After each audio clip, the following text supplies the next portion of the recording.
शेतकऱ्याची बायको नोकरीवाल्याची बायको शेजारी बसल्या, गप्पा हाणीत बसल्या. आणि एक शेजारची बाई आली आणि तिला म्हणली आमचा 2 BHK फ्लॅट विकायचा आहे. आणि शेजारची म्हणली माझी 5 गुंठे जमीन विकायची. नोकरीवाल्याची बायको काय घेईल, म्हणजे पसंती कशाला देईल, फ्लॅटलाच देणार. तिला बुद्धीच तेवढी आहे ना, तिला काय भेजा आहे का काय. ती म्हणणार फ्लॅट घेऊ, गार्डन बनवू, एक टॉमी घेऊ. एक टॉमी तर आहेच आहे.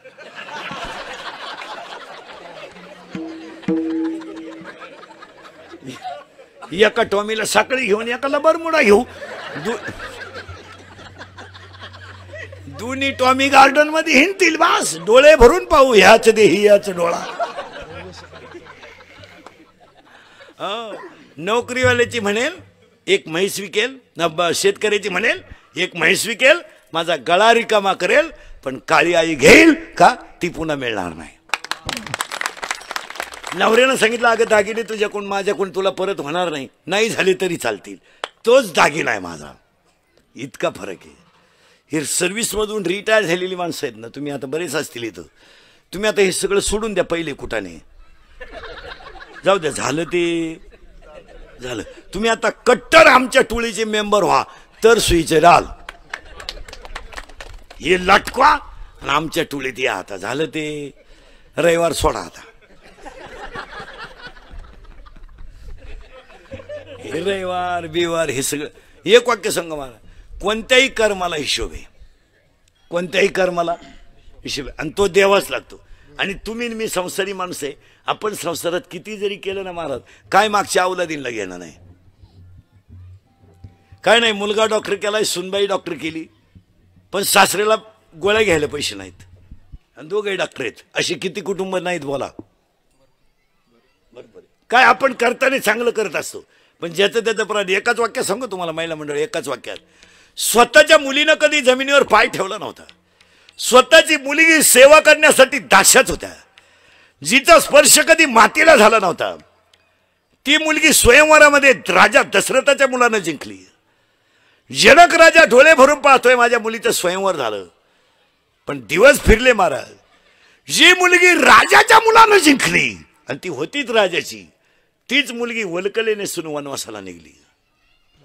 तीच मुलगी स्वतःचा बाप डोळे भरून पाहतोय. जनक राजाच्या डोळ्याची कण सुद्धा ओली झाली नाही का, जनक राजाच्या डोळ्यातून तोंडातून शब्द सुद्धा निघाला नाही. माझी पोरगी जमिनीवर पाय न टेकवणारी तरी वनवासात निघली, जनक राजा शब्द सुद्धा बोलला नाही. आत्ताचं जर एखादा जनक असता रामाचं कानफाड फोडून टाकलं असतं. नालाय का माया पोरीला दुसरा नवरा करून देतो, 1.5 लाख दे. हा तू इतका पागल आहे मला काय माहित, बायको घेऊन वनवासाला निघला तू, माझी पोर नाही.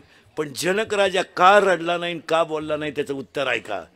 माणसाच्या जीवनामध्ये प्रारब्ध बदलेल, कधी बदलेल सांगता येत नाही.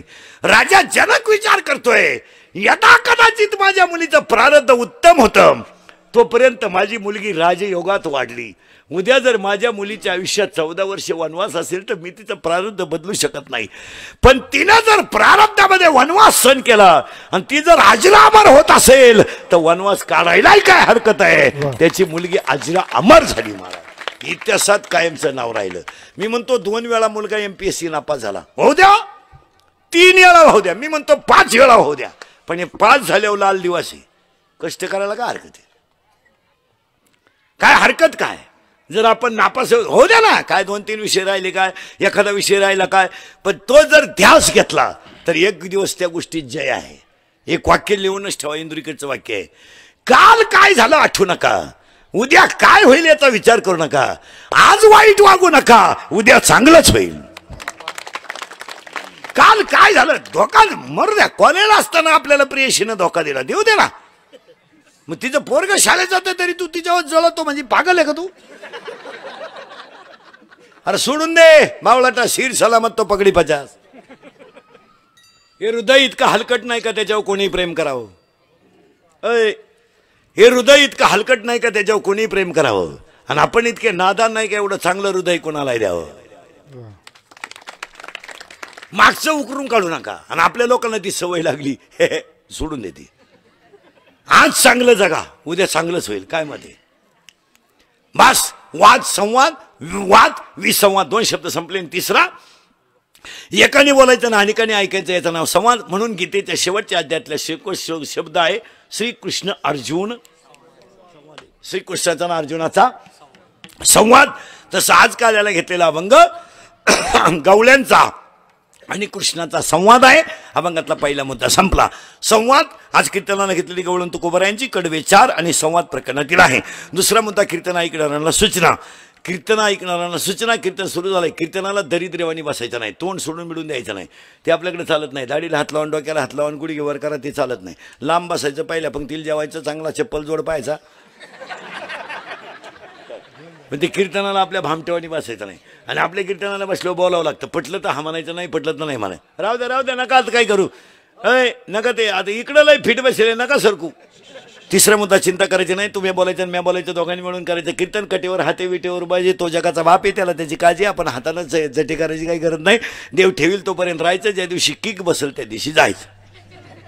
आपण येता नाही, काय आणेल नाही, जाता नाही, काही न्यायचं नाही. आणि त्यानं जर ठरवलं तर कोणाला कसा नेईल सांगता येत नाही. काही औषध पिऊन मेले नाहीत, वाचले ते. काही लाख गाव कटाळलंय, हेच पडेल खाटाव, खात नाही पित नाही, नुसता पडेल, नुसतं पाहतो पाहुण्यांक.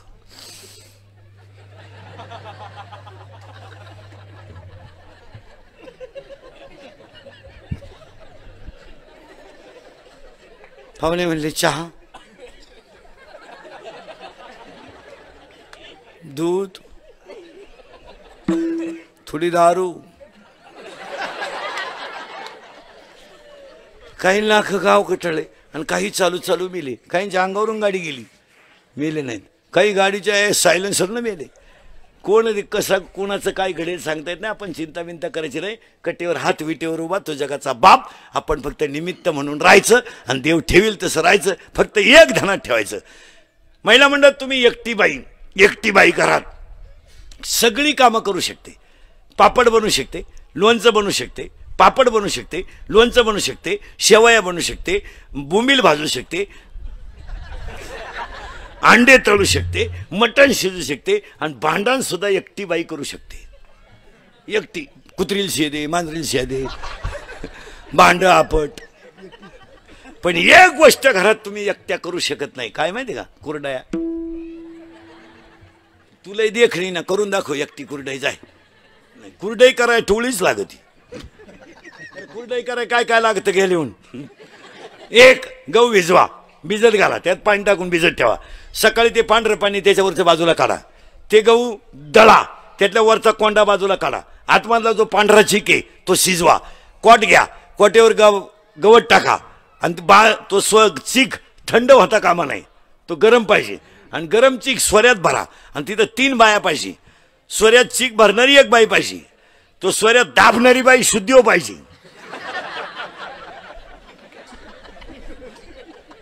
आणि खाली ताट फिरवणारी बाई जागी पाहिजे. तर वर धसमुसळी बाई दिली, अशी कसका दिला तिनं, कुरडा तयार झाला खाली.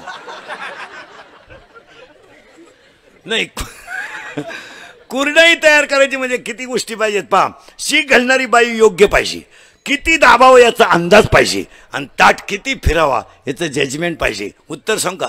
ज्याला परमार्थ करायचा आहे त्याला मागच्या जन्मीचं पुण्य भक्कम पाहिजे, स्वतःच्या मनाची तयारी पाहिजे, प्रयत्न करण्याची ताकद पाहिजे आणि कुणाचा तरी आशीर्वाद पाहिजे, तरच कुरडाई तयार होईल. असं बोगस नाही म्हणा. आणि बसलेल्या माणसांना एकच प्रश्न विचारतो, कुरडाईची चव सांगा.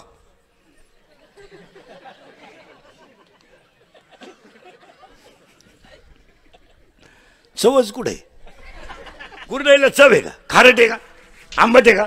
गोड आहे का? नाही. कुरडईला चव नाही, चव नाही, फक्त आवाज आहे. खाताना तिचा आवाज आहे, चव नाही. तसं संसाराला चव नाही, फक्त आदाब आहे, याचं नाव चाव नाही. काही नाही त्याच्यात, काही नाही. कितीही कमावलं तर कपाळाला रुपयाची. म्हणून तर आपल्याकडे माणूस मेल्यावर मागून असं करतात पा, वारा घालतात प्रेताला. गंज उद्योग केले निघा, गंज गावाची वाट लावली, मोकळ्या मनाने निघा. तो मेलेला म्हणतो कस काय जाऊ, कस काय जाऊ. तो मडक्यावाला म्हणतो माया मागे येईन, कस काय जातो, मी नाही का पुढं. तो म्हणतो तू दिसला पाहिजे ना, म्हणला मडक्यात धुरका आला केलाय, धुराधुराने ये, पण इकडं तिकडे जाऊ नको. मग तो म्हणला भूक लागली, मग भात बांधून आणला, भूक लागली मग म्हणजे काय आला, म्हणलं खाऊ कुठं, आम्ही थांबत होती तर खायन पुढंच आहे म्हणून. प्रेताला ही सगळ्याजवळ दगड का म्हणतो ते, मग त्याच्या इकडं यानं यायचं नाही. काय जगाचं भरोसा, क्षणभंगुरी नाही, परत काही गॅरंटी नाही महाराज, काही नाही. फायनल तिसरा मुद्दा, वाद संवाद विसंवाद. आजच्या कीर्तनाला घेतलेला का संवाद आहे, चिंता बिंता काही करायची नाही. दुसरा मुद्दा संपला. तिसरा मुद्दा आज गायकवाद कोणी जन्मडपाले मागशिष्टीवाले कीर्तनाला बसलेले महिला पुरुष बचत गटाच्या बाया, महिला आघाडीच्या बाया, कॉलेजच्या पोरी, दारुडे बिरुडे बेवडे बिवडे, जुगारी बिगारी, पुढारी बडारी. उद्या कोणी म्हणाय नको आपलं नाव नाही घेतलं. मी कीर्तनाला गेलो ना, नाव नाही घेतलं. गायकवाद कोणी जन्मडपाले मागशिष्टीवाले बचत गटाच्या बायाला, महिला आघाडीच्या बाया, कॉलेजच्या पोरी, बापाला धोका देणारे पोरी, दारुडे बिरुडे बेवडे बिवडे, जुगारी बिगारे. सगळ्या मंडळीला धन्यवाद आणि सगळ्या मंडळीला धन्यवाद. आणि एकच वाक्य सांगतो, एकच वाक्यात बारीक आहे का, हरणांचे कळप आहेत, हरणांचे कळप आहेत, पण सगळ्या हरणांचे कळप आहेत, पण सगळ्या हरणांच्या नाभीत कस्तुरी नाही. हत्तींचे कळप आहेत, पण सगळ्या हत्तींच्या मस्तकात मोती नाही. गायांचे कळप आहेत, पण सगळ्या गाया कपिला नाहीत. आणि सगळ्या कपिला गाय आहेत, पण सगळ्या गाया कपिला आहेत, पण कामधेनू नाही. जंगलात अनेक झाडं आहेत, पण कल्पतरू नाही. अनेक साधू होऊन गेले, पण भाऊंसारखे नाहीत. साधू जाऊ द्या, साधूला ऊत आला. आता साधू काय, आता कोणी अजून 10 वर्षांना, ज्याला लय साधू होती ना, अजून 10 वर्षांना बायका मिळालं साधू नाही, तेच नाही. पण महाराजांची एक भाषा आहे, नदीचं पाणी, कोणाचंही पाणी कुडू नाही वाहू द्या, ते सागरालाच मिळतं. पाणी कुडू नाही वाहू द्या, ते सागरालाच मिळतं. ते नदीला आलं काय, ओढ्याला आलं काय, नाल्याला आलं काय, कुडू नाही वाहणारं पाणी सागराला जातं. आणि कुणाचीही पूजा करा, पांडुरंगालाच जाते. गायीची पूजा करा, पांडुरंगाला जाते. तुळशीची पूजा करा, पांडुरंगाला जाते. सगळ्याच्या पूजा करा, सागराचं पाणी तिथे जाणार. महिला मंडळ, कानातलं करा नाही तर गळ्यातलं करा, गळ्यातलं करा नाही तर पायातलं करा, पायातलं करा नाही तर कानातलं करा, कानातलं करा नाही तर नाकातलं करा. मूळ त्याचं सोनंच आहे. फक्त ज्यानं त्यानं त्याचं नाक पाहून नत करावा. नाही तर बायको इतकी स्मार्ट,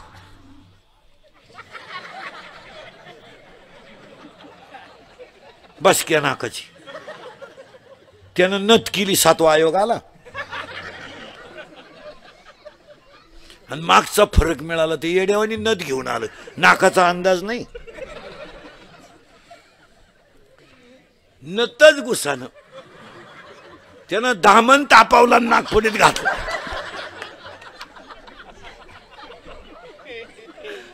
नाही, ज्याने त्याने ज्याच्या आईसे भिन्न भिन्न प्रारब्धाने केले वाटे. महाराजांची भाषा आहे, हे ज्याचं त्याचं प्रारब्ध आहे. तिथं काही पोरींनी बापाच्या घरी इतक्या मजा आणल्या महाराज, का जेवलेलं ताट धुवायचंच नाही, असं लुटून द्यायचं. असा नवरा मिळाला, भांडे घासायला जायला लागली दुसऱ्याची. आणि काही पोरींनी बापाच्या घरी इतकी गरिबी काढली, शाळेत जर कधी नोटीस आली सहल जाणार आहे तर त्या मुलीनं खाली मान घालायची. का, माझी आई मला सहलीला पैसे देऊ शकत नाही. तिला असा नवरा मिळाला महाराज, कमराला कपाटाच्या चाव्या आल्या. प्रारब्ध आहे त्याचं. असं बरळायचं नाही, माझंच वाईट का झालं, माझंच वाईट का झालं. काही लोक शिपाई म्हणून कामाला लागले, पण अभ्यास करून क्लास 1 झाले. काही पैसे भरून क्लास 1 झाले, सापडले तर तांबड्यात घरी आली. अन्न मान धन,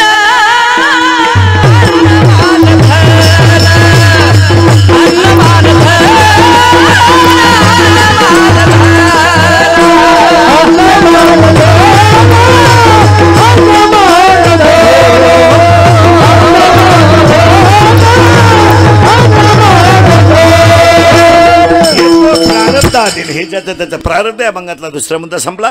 गायकवाद गुणी जनमंडपाने माई सिटीमध्ये सगळ्या मंडळीला धन्यवाद. सप्त्यामध्ये कौतुक करावं ते पहिलं पंगत घालणाऱ्यांचं. कारण गरीब माणसं पंगत घालतात, श्रीमंत माणसं जवळजवळ ह्याला पडत नाही. पंगती सहसा सामान्य माणसाची आहे का श्रीमंताची आहे? सामान्य. श्रीमंत अवलादी नाही घालीत पंगत, जळालं त्यांचं. आजही तुम्ही गरीबाच्या घरात जा, 15 माणसाचा स्वयंपाक 15 मिनिटात, पिठलं भाकर पण दणकून. हे श्रीमंत हलकट माणसं मोजिते. 5 सांगितले 6वा वाढला, संपल्या चपात्या. आणि त्याची बायको म्हणते निवांत जेवा, ताटल्या खात्या का निवांत जेवा. बावळट नाही. शेतकऱ्याच्या बाईला चहा ठेवाय सांगा बरं, तांब्याभर पाणी डायरेक्ट पातेल्यात होती ती. ही श्रीमंताची बाई तशी नाही, लय दरिद्री. अगं पाजी तीच का आला काय तुझ्या चहा वाचून काय कोणचं चाललंय, कप मुजी ती ही आडपाट. शेतकऱ्याच्या घरात अजून आरुळी देऊन चहा येतो, अनारे चहा वजन आहे. हे श्रीमंत हलकट खिडकी जवळ जाते. बरं त्यांचे इंजिनियर सुद्धा बंगल्याचे इतके कंस्ट्रक्शन मध्ये, तुम्ही कोणत्या घरात जा, सोफा सेटचं टोक आणि किचनचं टोक इक्वलच आहे. इंजिनियरनं सुद्धा कंस्ट्रक्शन किती भारी करेल, कोणत्या घरात जा तुम्ही. ते मॉडेल ह्या मॉडेलला खिडकीतून दिसलंच पाहिजे असं. आणि मग ते मॉडेल येतं चहा घेऊन, केस बिस मोकळे सोडेल, गाऊन बिवून घालेल. बा बा बा बा बा बा बा बा आपल्याला वाटतं जोडून आमुष आली काय ना. शेतकऱ्याच्या घरात चहा प्यायचा म्हणजे कपातून बशीत. या हलकटांच्या घरात कपात डोका लागत, चहा आहे का. अजून 1 वर्षानं श्रीमंताच्या घरात एकच कप येणार सगळ्या पाहुण्यांना, फक्त पाहुण्या पुढे कप न्यायचा आणि पाहुण्यानं जिबीचा शेंडा बुडवायचा त्याच्यात.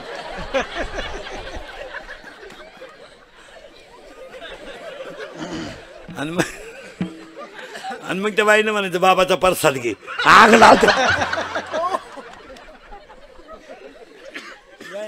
अन्नदान गरिबाने झाला. आणि पाया पडून सांगतो, शरीर शुद्ध होतं स्नानानं, मन शुद्ध होतं नामानं, चित्त शुद्ध होतं ध्यानाने, आणि धन शुद्ध होतं दानाने. दान करीता महिला मंडळ भिकाऱ्याला ताजी भाकर द्यायचा, अर्धीच द्या पण ताजी द्यायचा, त्याचे दात पडतील असे देऊ नका. विनोद नाही महाराज, देव त्याच्यात आहे. कोणत्या रूपाने देव येईल सांगता येत नाही. नाथाने काशीचं पाणी गाढवाला पाहिजे म्हणते का, बावळात बिवळाट होती. आणि आमची महाराज मंडळी म्हणती गाढव दिसलं त्यांना. अहो गाढवात ब्रह्म दिसलं, गाढवात तुला गाढव दिसलं. ती हा एक परत निराया. पंगत घालणारचं कौतुक करावं पहिलं, दुसरं पंक्तीला येणारचं कौतुक करावं. पंगत कोणी घालीन, जेव्हा माणसं नको का. आता आज तुमची पंगत नशिबान का म्हणून ठरली, रविवार आला. नाही तर पोरं सोरं जवळजवळ शाळेत गेलेच असते. पंगत घालणारचं कौतुक करावं एक, पंक्तीला येणारचं कौतुक करावं दोन, आणि सगळ्यात जास्त कौतुक करावं पंगत वाढणाऱ्यांचं. हा, कारण हे जे कार्यक्रम होतात हे सगळे तरुणांमुळेच होतात. मला 2-2 हजार 3-3 हजार लोकांना पोरं पंगत वाढतात. कमिट्या फिमिट्या काही करीत नाहीत. कमिटी केव्हा बादल्या उचली ती कमिटी, फक्त माईकवर लाल करणार. आणि पाया पडून सांगतो, तरुण मंडळी कोण कामं करून घेत जा, ती एक शक्ती आहे. जर एकत्र आली तर क्रांती आहे. आणि आपली काय झालं, ही जुनी जी मंडळी नव्वाटांना जमूनच देत नाही. पोरानं टाळ घेतला का म्हातारडं उठलं, घाप. ते पोर म्हणलं बोंबलू नको, हा टाळ तू बाई वाड्या पुढं तुझ्या नाद लागत. मी बाईच्या नादी लागन पण तुझ्या नाद लागायचा नाही. आणि कधी ध्यानात ठेवायचं महाराज, कोणतंही सामुदायिक कार्य करायचं असेल ना तर तुम्ही तरुणांना जवळ करीत जा, त्यात प्रॉफिट आहे. काय म्हणणं तुमचं. तुम्ही मिटिंग करायची ना सप्त्याची, 4-5 तरुण पोरांना बोलवा. जाऊ दे, त्यांना काय सगळ्यांना आकली नाहीत असं नाही, पण त्यांचा निर्णय सुद्धा कधी कधी फायद्याचा आहे. आपण ही जुनी मंडळी म्हणजे दिंड्या फिंड्या वाढल्या कशामुळं, हे दिंडे फिंडे असे याच्यामुळेच वाटोळं झालंय दिंड्यांचं. दिंडीत एखाद्याला नुसतं म्हणलं ना टाळ नीट वाजव, मला म्हणलं तू, दिंडी गेली उडत, दुसरी दिंडी.